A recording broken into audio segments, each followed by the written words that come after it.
அபார கருணா சிந்தும் ஞானதம் சாந்தரூபினம் ஸ்ரீ சந்திரசேகரகுரும் பிரணவாமி முதான்வகம் அத்வைதாசவ நண்பர்கள் அனைவருக்கும் என் நமஸ்காரங்கள். இன்றைக்கி நம்மளுடைய சேனலில் அக்ஷய திருத்தியை என்று நாம் செய்ய வேண்டிய சில முக்கியமான விஷயங்களை பற்றி இந்த பதிவில் பார்க்கலாம். ஏற்கனவே அக்ஷய திருத்தியைக்கு ஒரு பதிவு கொடுத்துருந்தேன். நீங்கள் இதுவரை பார்க்கலை அப்படின்னா அந்த பதிவையும் பாருங்கள். நிறைய விஷயங்கள் அதில் சொல்லியிருக்கிறேன்.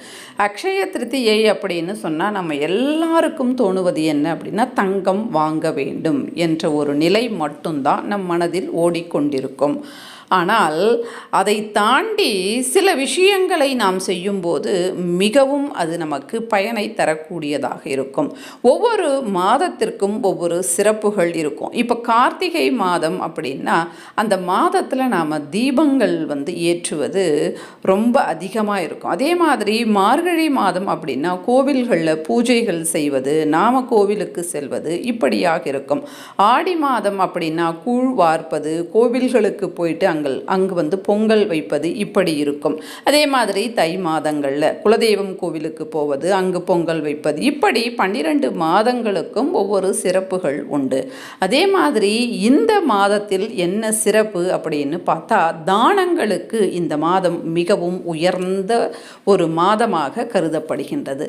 அந்த விதத்தில் நமக்கு அக்ஷய திருத்தியை என்று நாம் நிச்சயமாக செய்ய வேண்டியது தானங்கள். தங்கம் வாங்கலாமா அப்படின்னு கேட்டால், வாங்குவதினால எந்த விதமான தவறும் கிடையாது. கடன் வாங்க வேண்டிய அவசியமும் கிடையாது.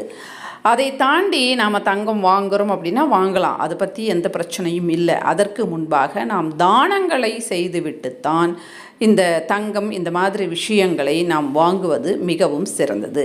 வீட்டிலேயே அமர்ந்து லலிதா சகஸ்ரநாமம், லக்ஷ்மி சகஸ்ரநாமம், லக்ஷ்மி நாராயண ஹிருதயம், கனகதரா ஸ்லோகம், இந்த மாதிரி லக்ஷ்மி நாராயண பூஜைகள் செய்வது, ஸ்தோத்திர பாராயணங்களை செய்வது நமக்கு சுபத்தை உண்டாக்கும். பானகம் கரைத்து தானமாக தருவது, நீர்மோர் தானமாக தருவது, தண்ணீர் பந்தல் அமைப்பது, ஒரு பெரிய பானை நிறைய தண்ணீர் வச்சு நாம் அதை தண்ணீர் இல்லாத இடங்களில் வச்சா வருகின்ற மக்கள் அதை குடிப்பார்கள். தண்ணீர் பந்தல் அப்படின்னு சொல்லுவாங்க இல்லையா, அந்த மாதிரி செய்வது.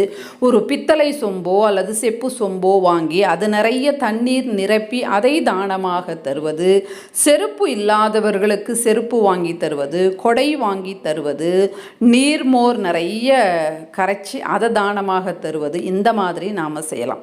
இந்த ஜென்மத்தில் நாம் எதை அனுபவிக்கின்றோமோ அதை போன ஜென்மத்தில் நாம் அதை தானமாக தந்திருப்போம்.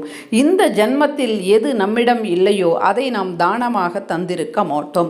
இந்த ஜென்மத்தில் நாம் உடுத்திக் கொள்வதற்கு நல்ல துணிமணிகள் இல்லை அப்படின்னா போன ஜென்மத்தில் நாம் அந்த தானத்தை செஞ்சிருக்க மாட்டோம். சாப்பிடுவதற்கு இந்த ஜென்மத்தில் நாம் ரொம்ப கஷ்டப்படுறோம் அப்படின்னா போன ஜென்மத்தில் அன்னதானத்தை நாம் செஞ்சிருக்க மாட்டோம்.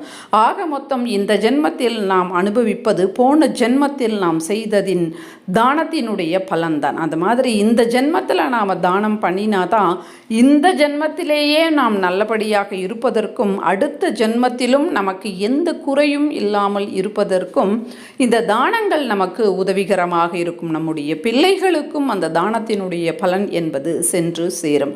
அந்த விதத்தில் இந்த அக்ஷய திருத்தியை என்று நிச்சயமாக நாம் தானத்தை செய்ய வேண்டும். தானம் அப்படின்னு சொல்லும்போது ரொம்பவே விலை கம்மியான பொருளை வாங்கி தானம் கொடுத்து நான் தானம் கொடுத்துட்டேன் அப்படின்னு நாம் நினச்சி மனசார சந்தோஷப்பட்டுப்போம். ஆனால் அது தானம் கிடையாது. ஒரு புடவையை நீங்கள் ஒருவருக்கு தானமாக வாங்கி தந்தால் அவர்கள் 10 முறை அதை சந்தோஷமாக கட்டும்போது உங்களுக்கு 1000 புடவைகள் சேரும். இதுதான் தானத்தின் சிறப்பு. நாம் தருவது நமக்கு 100 ரூபாய் கூட புடவை வாங்கிக்கலாம். ஆனால் மற்றவர்களுக்கு வாங்கி தரும்போது கொஞ்சம் நல்ல புடவையாக வாங்கி தருவது சிறப்பு. அந்த விதத்தில் தானம் அப்படின்னா நல்லதாக செய்ய வேண்டும். எக்ஸாம்பிளுக்கு சொன்னேன் இந்த புடவை விஷயம்.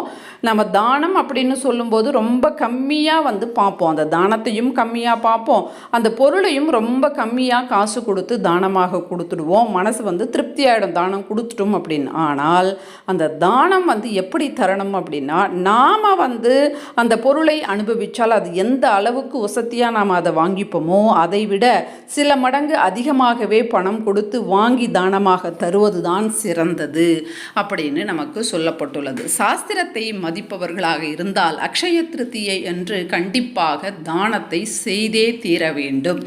தானம் செய்வதின் மூலமாகத்தான் நாமும் சரி, நம்முடைய பிள்ளைகளும் சரி, இந்த ஜென்மத்திலும் சரி, அடுத்த ஜென்மத்திலும் சரி, நாம் செய்த தானம்தான் அவர்களுக்கு மறுபடியும் வேறு விதத்தில் வந்து சேரும். நன்றி, வணக்கம். ஸ்ரீ மகா பெரியவா சரணம்.